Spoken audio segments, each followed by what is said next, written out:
Assalamualaikum warahmatullahi wabarakatuh. Bertemu lagi dengan saya Desi Rahmawati, NPM 1910303057 dari kelas IPA A. Nah, di sini teman-teman bertemu lagi dengan saya yang akan menyampaikan tentang gerak melingkar beraturan yang disimulasikan menggunakan Scratch. Nah, di sini saya telah menyusun balok-balok yang nantinya akan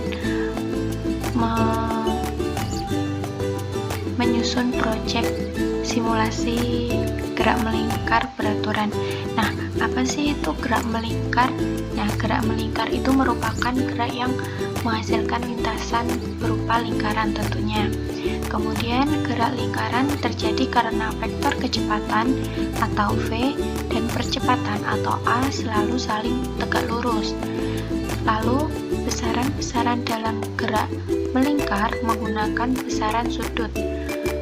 Lalu bentuk persamaan kinematika gerak melingkar identik dengan kinematika gerak lurus.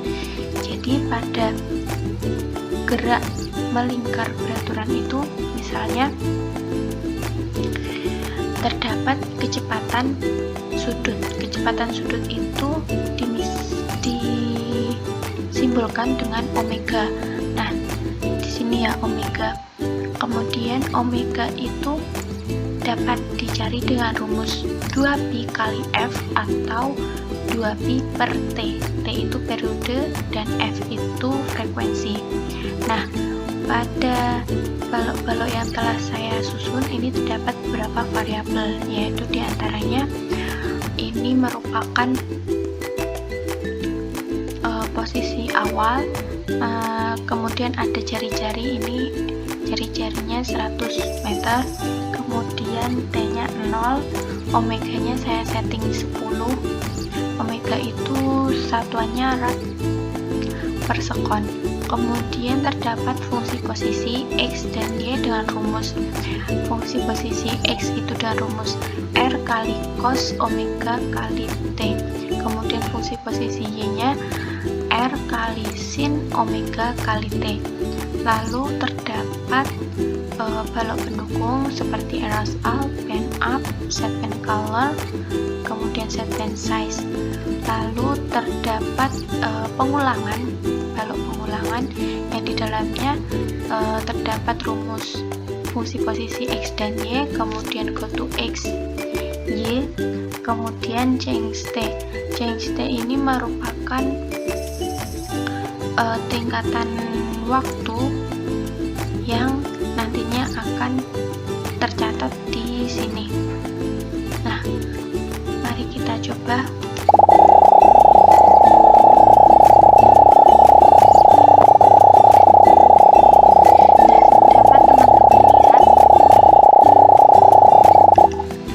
Dapat teman-teman lihat bahwa dari simulasi yang telah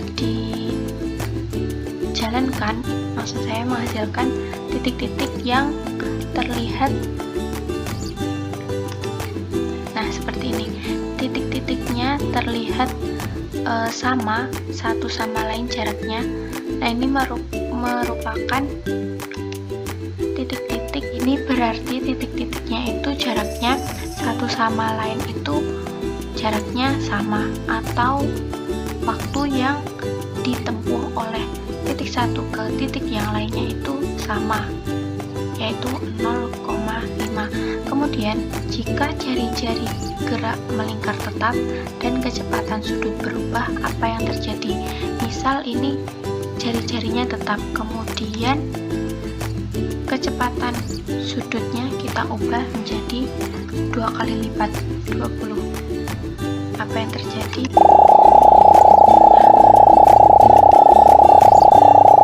Jadi semakin besar kecepatan sudut atau omega, maka kecepatan pada benda akan semakin cepat juga.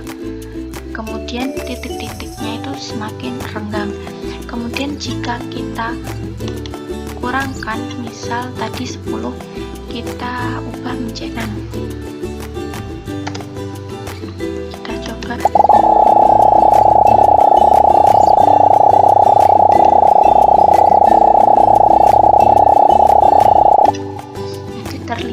bahwa semakin kecil omega maka titik-titiknya akan semakin berdekatan, maksudnya nggak renggang. Maksudnya itu berarti titik-titiknya itu atau gerak pada benda itu mengalami semakin lambat, kecepatannya akan semakin berkurang, kecepatan sudutnya berkurang, maka kecepatan linearnya juga akan berkurang. Kemudian apabila kecepatan sudut gerak melingkar tetap, maka tadi 10, lalu jari-jari berubah. Apa yang terjadi? Misal jari-jarinya kita naikkan menjadi 130. Apa yang terjadi?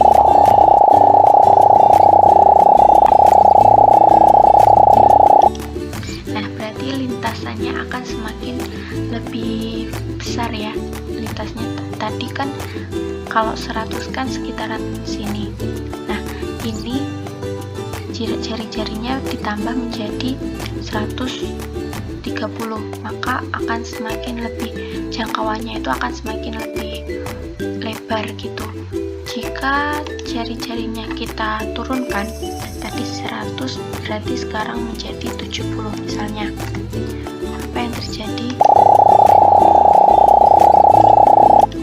Nah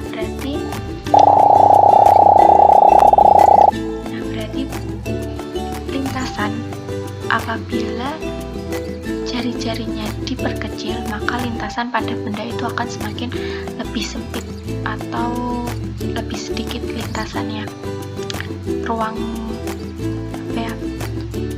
lintasan pada benda ini akan semakin lebih kecil. Nah, seperti itu.